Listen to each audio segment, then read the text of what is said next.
Alright, children, are you ready to play charade? I will show Okay. you 3 actions. Okay, let's start with the first one. Huh!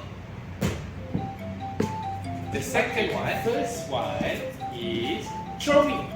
Huh! And the third one, second one is the third one. Alright, get ready! So I want to share with you the 3 benefits of this activity.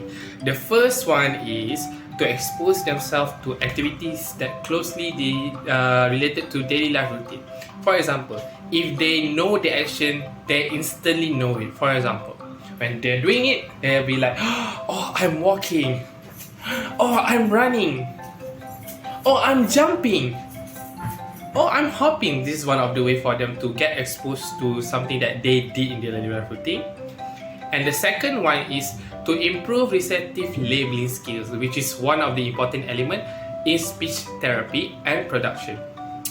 When it comes to receptive, it means that understanding, and the labeling is to label, for example. So this is one of the way for child or children to improve their communication through labeling stuff. Like for example, what's this?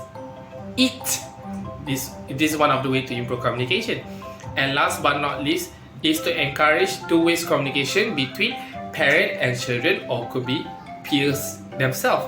So by doing this activity, so it helps to get communicated. You want your child to communicate with you, even it's through a simple words. For example, can you guess what I'm doing? Running. This is also two-way communication. It helps a lot for them. And for age appropriate, I would say 2 years and above would be great. So that's all for me. Thank you.